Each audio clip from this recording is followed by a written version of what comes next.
We live in a globalized world, and you might receive information, text, articles, or emails in different languages.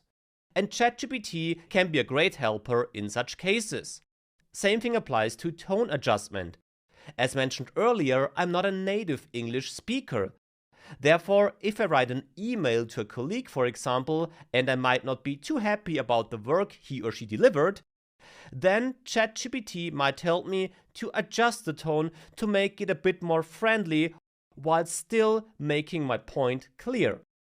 The next prompt contains an email sent by a colleague of mine. Let's call him Maximilian. The problem is that Maximilian only speaks French, and my French is not the best. Therefore, I will just ask ChatGPT to translate this text for me. Let's be friendly and let's say, please translate this text to whatever language you want to have. I'll stick to English here. And no big surprise, ChatGPT is of course able to do this within seconds. With that, I got a perfect, or at least very good, translation of the text, which I now also understand. So this would be totally fine for my purposes. In case you want to have the translation in a better structure, you can also do this, of course. So you can tell ChatGPT to provide the output in a specific format, in a specific style. So maybe like this. So ChatGPT should show both the original and the translation paragraph by paragraph. Paragraph by paragraph means that we have one paragraph in French, then one paragraph with the English translation, and so on. This should be clear for ChatGPT. So let's see. Yeah, this works. Now we get the entire translation paragraph by paragraph. So that's not required for this case here, but I think it's nice to know that translating can also be performed exactly according to your needs. To complete this translation part, something we covered already, but which can be helpful right here, you can of course also edit the initial prompt and translate this, for example, to German. In case you're not German, you can of course choose any language of your choice. Once this is completed, you can easily switch between the different translations with our tabs up here that we introduced earlier in the course. So this is the translation part. Let's now say that I'm not too happy with the work that was delivered by a colleague. Therefore, I prepared this not too nice email. This email should show that I'm not happy with the code that I received, but actually we should be respectful with each other. Core idea should be kept, so I'm not happy with the work and I want to have an updated version of the code. But of course the tone should be adjusted. It should still be friendly and respectful, because this, to be honest, is not the way we should write emails and not the way we should provide feedback for our colleagues or for anybody actually. Why don't we let ChatGPT do the work for us by adding this text to our prompt? Make this email more friendly. It should still be clear that I'm not happy with my colleague's work and that I need an updated version very soon. The email should be respectful and encourage the colleague to deliver the update as soon as possible. So let's see what ChatGPT makes out of this. And ChatGPT comes up with an email subject and writes the entire email in a more detailed, more friendly, and still encouraging way.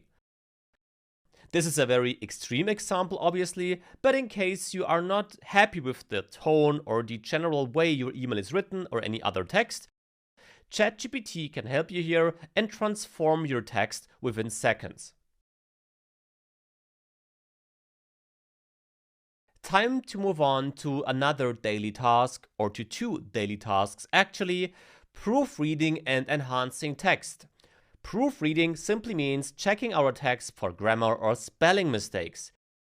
Enhancing text can be used again in the case that a non-native speaker wrote the text and you want to make sure that the text is transformed or enhanced to a more native speaking or native written style. For the proofreading part, I again prepared a pretty extreme example. As you see, lots of mistakes in there, spelling mistakes, grammar mistakes, and so on. With this example, I just want to show you that ChatGPT is trained in a way that it produces output without spelling mistakes and grammatically correct output. Therefore, we can just tell ChatGPT, again by adding the instruction ahead of our actual content, to check this text for grammar and spelling mistakes and to provide the corrected version of it. As you can imagine, ChatGPT does this immediately. It rephrases parts of our text, corrects any spelling mistakes, and also improves it from a grammatically perspective. So whenever you have a text that might contain some errors, or whenever you want to send out an email to a client or anything like that, you can use ChatGPT to quickly proofread the text. Proofreading is not limited to grammar and spelling mistakes only though. As mentioned, you can also add texts which are generally correct from a grammatical and spelling mistake perspective, but you can let ChatGPT rephrase the text to be written in an even better English. For this, I'm again on Academind.com. This is an article written by Max, and Max, as myself, is not a native English speaker. We do our best to provide articles with correct grammar and without spelling mistakes. Still, some sentences probably could be rephrased. For this, I'll again copy the entire text and add it to ChatGPT. And now, before the actual text starts, I'll add the following information. This text was written by a non-native English speaker. Improve the text to be in line with native English. Let's see what ChatGPT makes out of this prompt. And this obviously takes a few moments as it's a very long text. But you can immediately see that if we compare, for example, the second paragraph, while you might not be working, if we scroll up here, you see that the initial version had whilst you might not be working. The complete output contains many different minor adjustments to the text. Again, not because the initial text was wrong, but because ChatGPT, based on the dataset it was trained with, finds higher probabilities for certain phrases and certain sentences. So proofreading and enhancing text is another nice way to use ChatGPT for your daily work. We now saw lots of examples where ChatGPT helps us to make our daily tasks a bit easier. In this example now, we'll have a look at how we can write utility tools or utility scripts with the help of ChatGPT. Writing such scripts requires a programming language. We will use Python in this case, the world's most popular programming language. But the great news is that ChatGPT will do all the work for us. So you don't have to know anything about programming to create such little scripts. The only thing you have to know is that writing such scripts requires a certain task, so something this script, this tool, should do for you. In my case, I have a folder on my desktop. This folder is named Files, and the folder, as the name indicates, contains files. I only have 3 files here for demonstration purposes, but these could of course also be hundreds of files. As you see, the files simply contain to-dos for different days, but the naming of the files is not very consistent. So we have lowercase letters, uppercase letters, or both mixed. And I just want to make sure that I write a script to turn all uppercase letters into lowercase letters.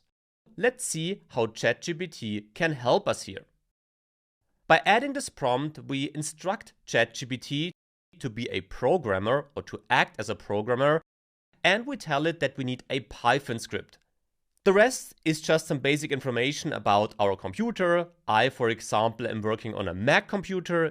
If you're using a Windows computer, for example, you should of course change this. And the rest just describes what I just showed you regarding my folder structure and the goal I have. Let's now see if ChatGPT can come up with a solution that works for non-programmers. So this is the guide ChatGPT came up with. Now let's follow this guide step by step and see if we actually created our first utility script. The first thing to do is we have to install Python. So in case you don't have Python installed, go to python.org and install it there. It's a very straightforward process.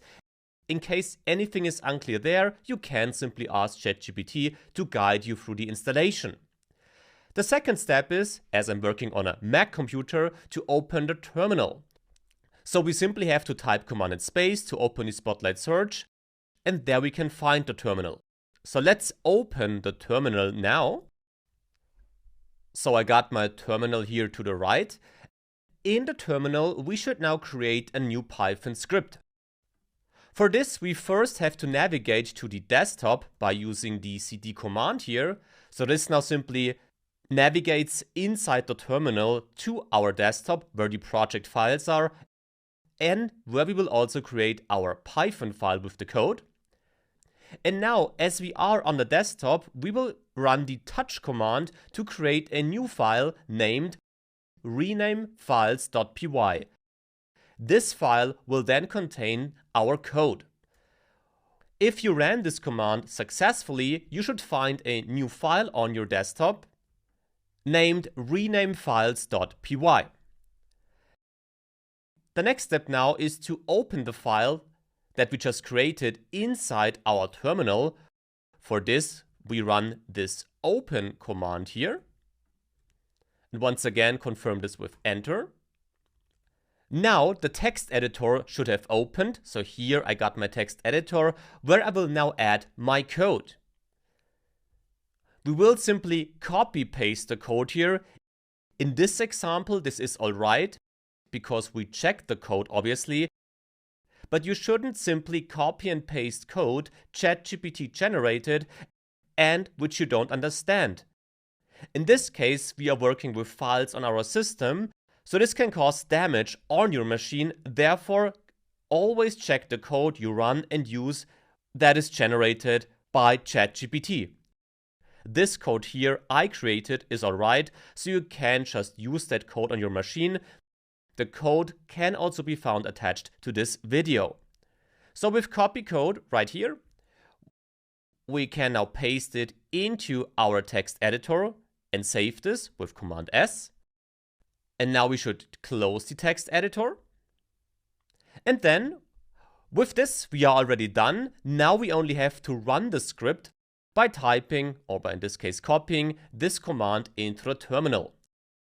This will now simply run the code that we have in the renamefiles.py file, and we should have renamed files now in our folder. Indeed, this worked. Now we have lowercase letters only in our files folder. So this was just a very basic example, obviously. As you know, the results you get might and probably will be different from the ones I received right here. Nevertheless, you see, with ChatGPT, even people without any programming language can create or write such utility scripts within seconds. I mentioned the things to consider already. Never copy and paste the code though, so you should always understand what is actually going on here and what the code does. In this course section, we'll explore ChatGPT's code interpreter feature. And for that, we'll take a look at how it works, how you can use it, and in which cases you might want to use it, and also which restrictions apply to this feature. And we'll then explore some concrete examples and give you some tips and recommendations for the most common use cases where you might want to take advantage of Code Interpreter.